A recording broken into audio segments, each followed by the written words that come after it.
Assalamualaikum warahmatullahi wabarakatuh. Perkenalkan, nama saya Nurul Hikmah. NIM saya 19667141010.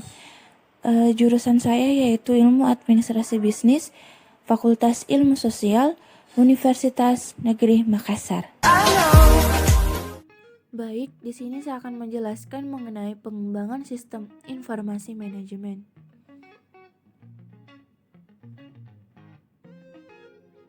Pertama yaitu pengertian pengembangan sistem. Pengembangan sistem atau system development dapat berarti menyusun suatu sistem yang baru untuk menggantikan sistem yang lama secara keseluruhan atau memperbaiki sistem yang telah ada. Sistem yang lama perlu diperbaiki atau diganti disebabkan karena beberapa hal. Adanya permasalahan-permasalahan yang timbul di sistem yang lama yang dapat berupa 1. Ketidakberesan. Nah, ketidakberesan ini dapat berupa pertama, kecurangan disengaja yang menyebabkan tidak amannya harta kekayaan perusahaan dan kebenaran dari data menjadi kurang terjamin. Kedua yaitu kesalahan-kesalahan yang tidak disengaja yang juga dapat menyebabkan kebenaran dari data kurang terjamin. Ketiga yaitu tidak efisiennya operasi. Keempat, tidak ditaatinya kebijaksanaan manajemen yang telah ditetapkan. Kedua yaitu pertumbuhan organisasi. Pertumbuhan organisasi yang menyebabkan harus disusunnya sistem yang baru. Pertumbuhan organisasi diantaranya adalah kebutuhan informasi yang semakin luas, volume pengolahan data yang semakin meningkat, perubahan prinsip akuntansi yang baru. Karena adanya perubahan ini, maka menyebabkan sistem yang lama tidak efektif lagi, sehingga sistem yang lama sudah tidak dapat memenuhi lagi semua kebutuhan informasi yang dibutuhkan manajemen.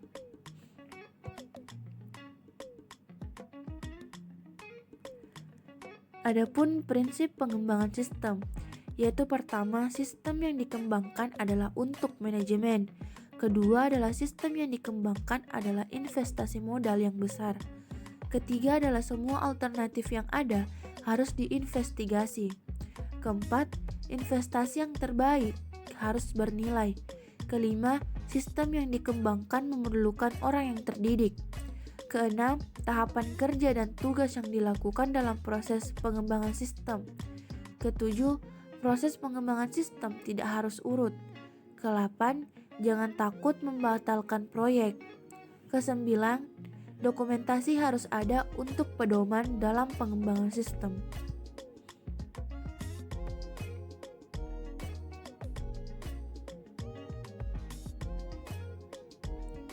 Adapun yang ketiga yaitu proses pengembangan sistem. Proses pengembangan sistem yaitu seperangkat aktivitas, metode, dan praktik dan alat-alat terautomatisasi yang digunakan untuk meningkatkan dalam pengembangan sistem dan software. Suatu sistem yang akan diterapkan dalam suatu organisasi biasanya akan melalui tahapan-tahapan berikut. Pertama yaitu analisis sistem. Dalam menerapkan sistem informasi terlebih dahulu perlu dilakukan analisis sistem.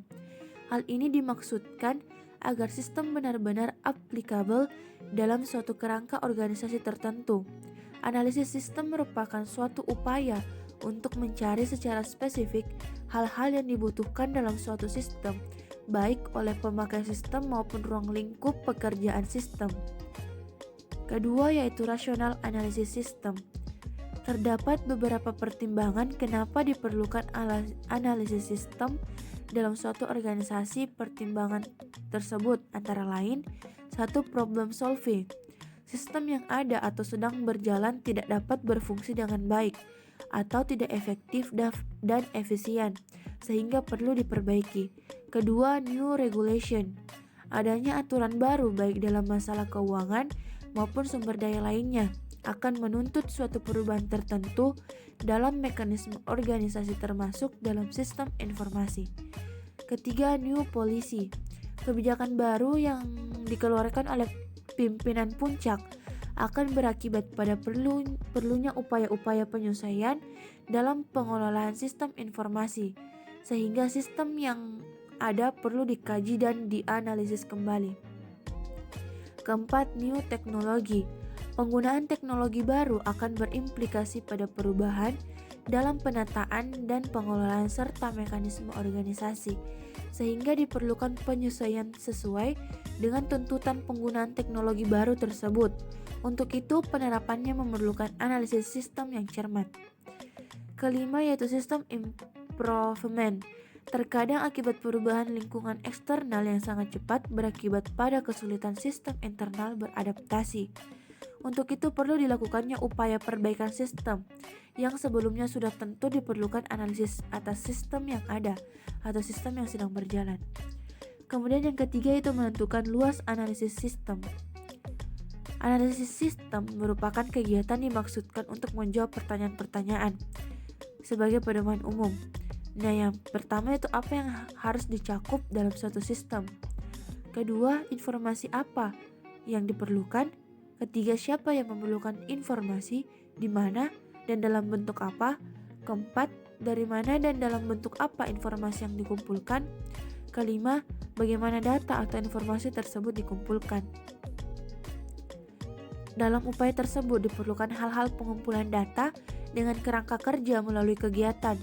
Pertama, analisis tingkat keputusan, yaitu mencari informasi pada tingkatan pimpinan yang benar sebagai decision maker.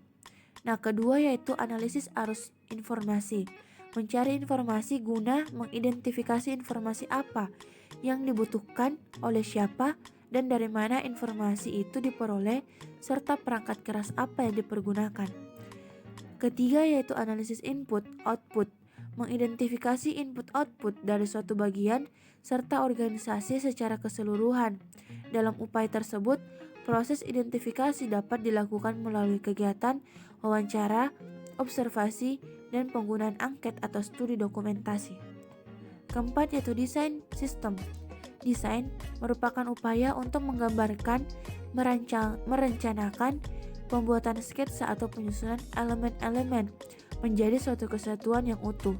Desain sistem berarti memadukan sistem sebagai suatu keseluruhan.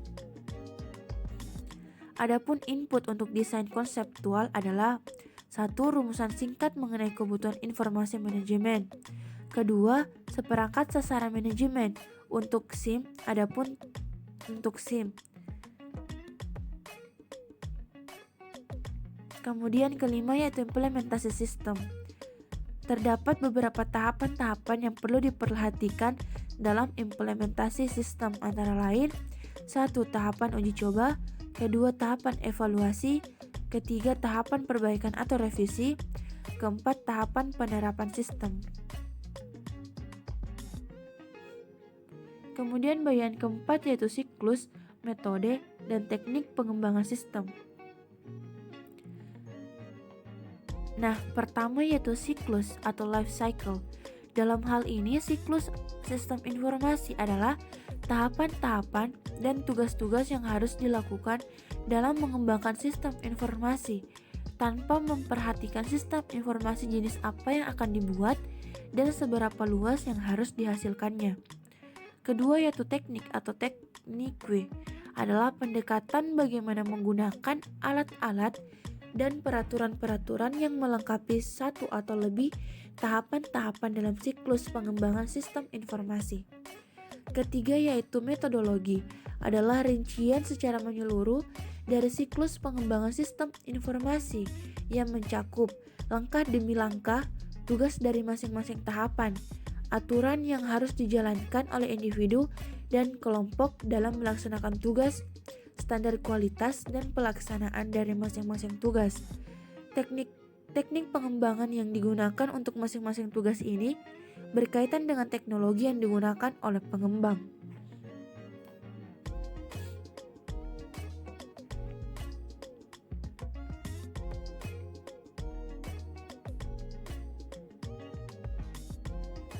Nah, adapun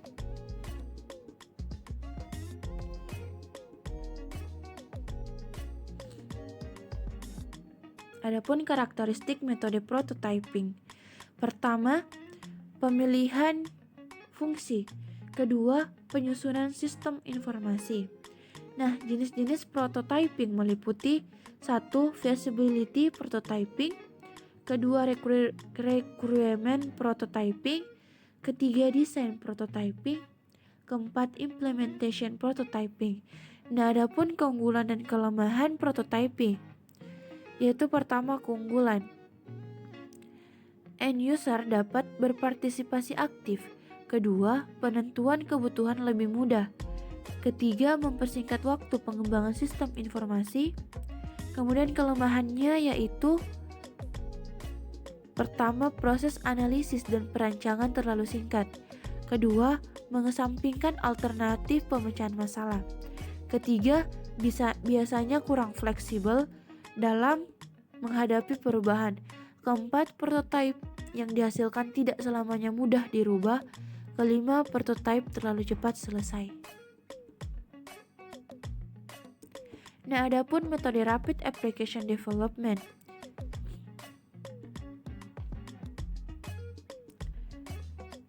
RAD adalah penggabungan beberapa metode atau teknik terstruktur. Nah, proses pengembangan SI menurut metode ini meliputi 1. Mempelajari apakah proyek pengembangan sistem memenuhi kriteria. Kedua, mempelajari aktivitas bisnis perusahaan. Kemudian menentukan area bisnis serta fungsi yang menjadi prioritas. Ketiga, membuat model dari fungsi-fungsi yang menjadi prioritas. Keempat, memilih prototype mana yang direview. Kelima, implementasi sistem informasi metode soft system. Nah, tahapan metode soft system yaitu pertama, masalah relatif bagi setiap orang, masalah tidak terstruktur. Kedua, menyusun problematik, diagram dan rich picture. Ketiga, menyusun konsep model terdiri dari SI dan strategi yang mungkin digunakan. Keempat, membandingkan antara masalah dalam tahap 2 dengan model pada tahap 3 di atas. Kelima, diskusi untuk menghasilkan suatu SI dan strategi yang sesuai dengan kultur yang ada. Keenam, menyusun proposal, strategi dan taktik untuk menyelesaikan masalah.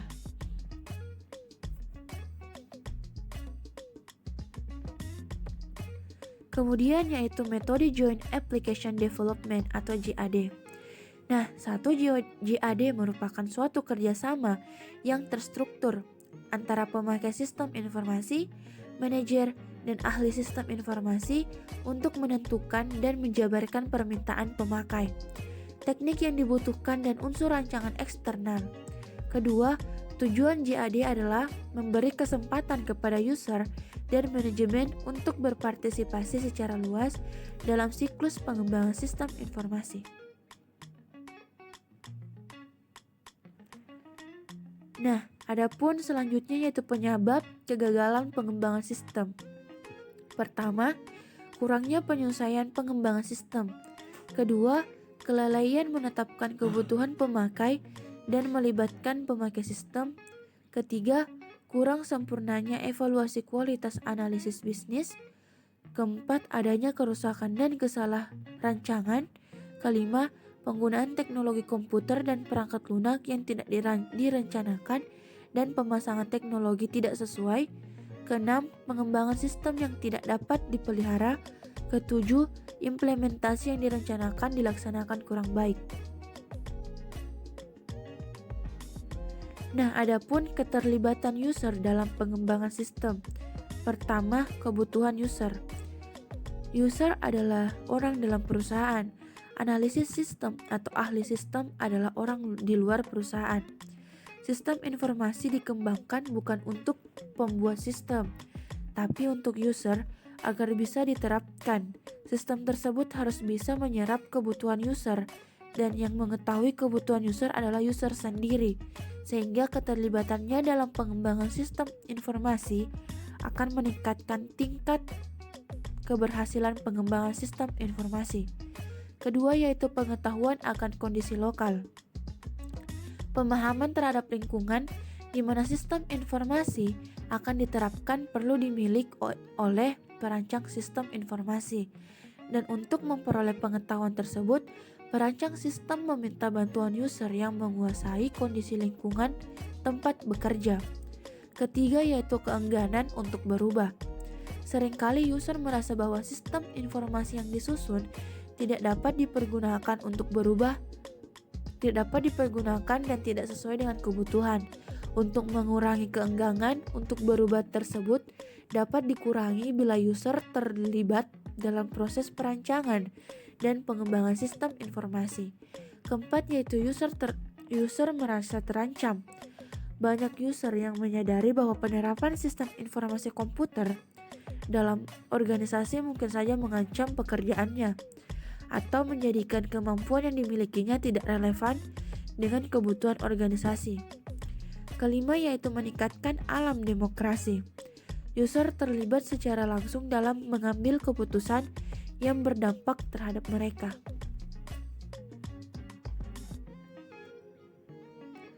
Nah baik, sekian dari hasil presentasi saya. Lebih dan kurangnya mohon dimaafkan. Wabillahi taufiq wal hidayah. Wassalamualaikum warahmatullahi wabarakatuh.